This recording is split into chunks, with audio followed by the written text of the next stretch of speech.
Hello and welcome to another Manga Spotlight. This is Scary Campus College University, a manga series by Nagashi Kohei.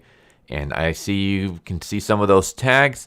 I'm not going to say the tags are a lie because they're not, but the tags are a little bit, they kind of give the wrong impression about what this series really is. Even the summary is a little bit off. Well, I mean, it's correct, but also off. And I'll explain that in just a bit. Let's just read the summary first. Makina Chiraishi is a college student plagued by strange phenomena.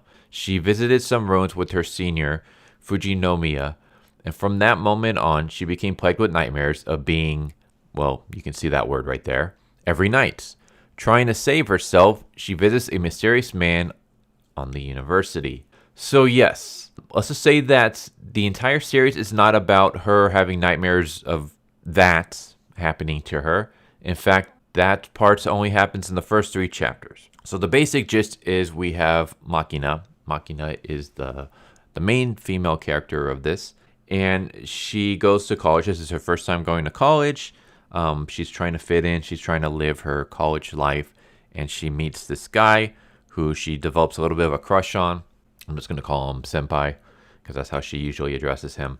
And the Senpai is obsessed with hauntings. Like going to haunted locations and videotaping them and stuff. So he invites her to this one location at night, and he takes her there, and he's like filming the area. And while there, she sees ghosts, but Senpai doesn't notice them. And she kind of freaks out, and then later she goes back home. While home, she gets plagued by nightmares of a group of men attacking her in a way that men can attack women. And also women can attack men, but you know where I'm getting with this. So she's plagued by these nightmares. I would say the nightmares are the only time where the erotica and the other tag that you see right next to it really come up. There is a lot of like fan servicey scenes later on, like we see our main character Makina taking showers and stuff like that. Everything, of course, is cleverly hidden by steam and stuff, but the whole erotica, like sexual parts of this series, is mostly just in the first 3 chapters. And the first 2 chapters mostly deal with her being plagued by these nightmares of these guys trying to do this stuff to her. And so eventually, she goes to the student affairs office, and she tells the guy, like, I can't really sleep. I keep having these reoccurring nightmares. And the guy seems to kind of get a hint about what's going on. Not the details, but that there might be something supernatural. So he gives her a form, and he's like, go meet this guy. His name is Makube. He's on the 4th floor in building C.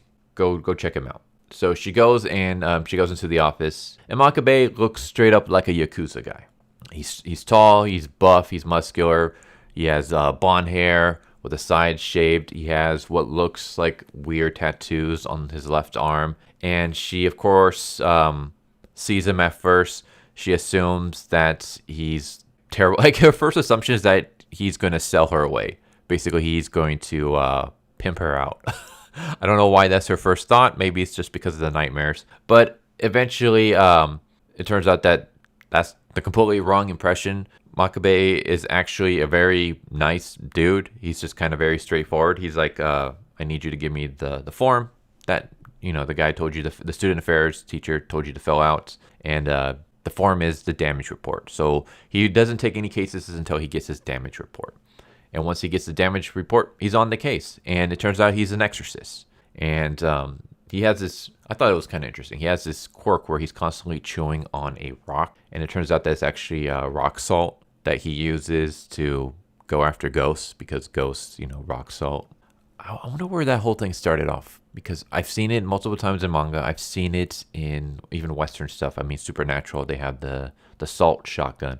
So I wonder where salt becoming purifying against ghosts. I think it's because back then, salt was like the only way that you could really keep food lasting long. Like they kind of saw it as a purifier.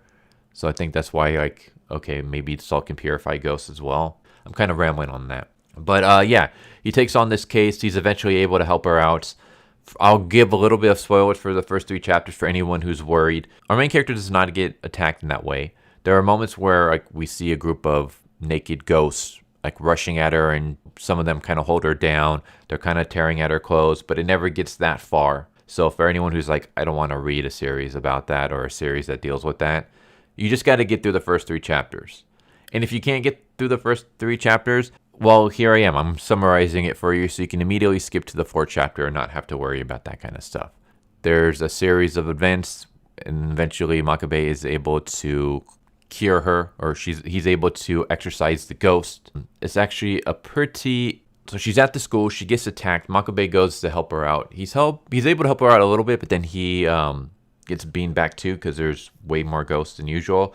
And all of a sudden, this ghost kind of like parade, I don't know how else to explain it, shows up. It's basically these group of ghost women in kimonos with paper covering their faces, carrying what looks like almost like a tiny little house or a tiny little shrine, show up. And all of a sudden, the ghost men get sucked into the shrine. And a hand comes out and it waves to Makabe. Makabe looks really freaked out. And then the hand disappears. And the ghosts go away. And all of a sudden, a new tattoo appears on Makabe. And he explains that I have no idea what that is. Ever since I knew what was going on. Basically, ever since I knew about ghosts and supernatural stuff. They will always appear when I'm near death to remove the threat. Or rather, they take it in instead.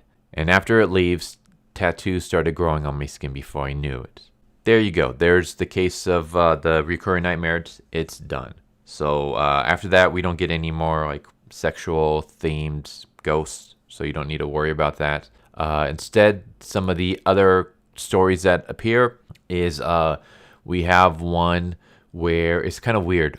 She goes to this new class, and the only reason why she takes the class is because all you got to do is show up, and you basically are guaranteed points, you're guaranteed credits. You don't have to take any tests or anything. You just got to show up. And some students, I guess the teacher's really old or something, so some students actually sub themselves out. What that means is that when the teacher is doing roll call, they say here for people that are not actually there, and he marks them as present. He's like not aware that half the class is missing. However, the person who's doing the subbing starts taking on the personalities of the people that they're subbing in for. And the people that they're subbing in for start kind of like disappearing. Makabe even says, if you're taking that class, whatever you do, do not sub out. Keep attending the class. So that's one of like the weird cases. The other one is stigmatized property. Every time I hear that name, I always think of the Chill Art video game, even though that actually was a real thing before.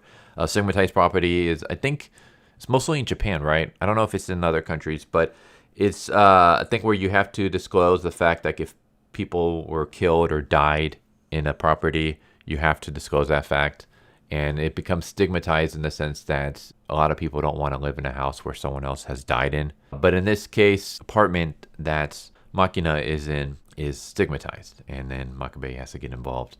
There's another one, it's like the convenience store where basically she gets a part-time job and everything's great. It's like they get paid a ton for not doing much work, but then they start seeing ghosts and weird things start happening. So that's the whole arc. We have another one where she finds this notebook that's able to talk to her, and it gives her like all the answers for upcoming tests. But then it also starts dictating her life. Like it starts telling her like, you need to eat this certain calories. You need to use this type of soap to make your skin soft. You need to do this, need to do that. So it basically is almost like she becomes involved in this dysfunctional relationship with this book, where the book is constantly telling her what to do, and it gets pissed off when she disobeys.